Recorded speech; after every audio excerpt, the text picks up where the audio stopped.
I am Kumar Vivek, posted as AVP-Services in the Goods and Services Tax Network, Delhi.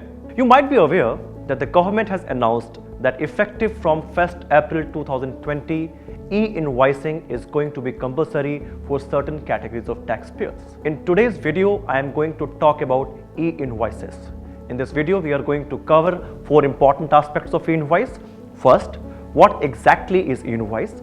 Second, how to create e-invoices. Third, what are the intended benefits of e-invoicing? And fourth, how exactly you can use the period of January to March to use or issue invoices on a trial basis. So viewers, let us elaborate on the first point. What exactly is e-invoice? E-invoice stands for electronic invoice that a taxpayer has to generate and report to the GST system. Now, the most vital aspect of an e-invoice is that it will contain a unique identifier called as invoice reference number, or IRN in short. This IRN will be assigned to individual e-invoices by the Invoice Registration Portal, or the IRP. Now the question arises, what is IRP? IRP, or the Invoice Registration Portal, is that central registry to which the taxpayers will be reporting their e-invoices, and in turn the IRP will assign individual e-invoices with a unique IRN. Before we move on to the next segment, it must be clarified here that contrary to popular perception, e-invoicing does not entail creation of e-invoices through a centralized portal. It effectively means that taxpayers can continue generating invoices through their billing, accounting or ERP softwares. The only thing that is required is that the IRN, or the invoice reference number, must be fetched from the IRP. The taxpayers' billing, accounting or ERP softwares will be able to do that in milliseconds. Let us now understand the process of creating an e-invoice. Now, many taxpayers have a thinking that they have to do something extra and beyond their existing business practices to create an e-invoice. But let me clarify, that is not the case. The creation of e-invoice is very simple. In fact, the taxpayers will continue to issue their invoices in the same manner that they have been doing till now.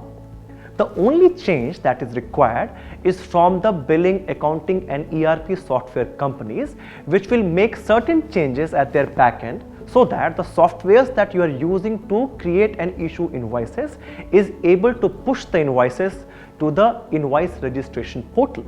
The Invoice Registration Portal, or the IRP, will assign the invoice reference number to the invoice, digitally sign it and send it back with a QR code to the billing and accounting software.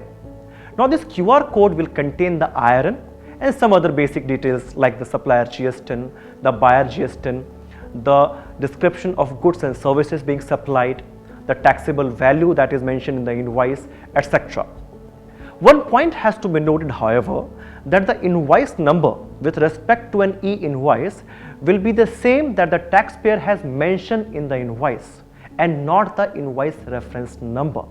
To make the point more clear, let me clarify that invoice reference number is not the invoice number.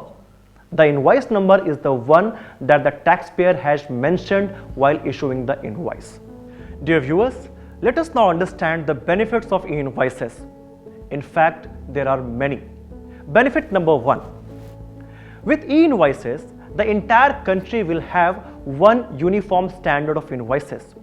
It means even if the softwares being used by the supplier and the buyers for issuing invoices are different, both of these will be able to read and decipher the invoices.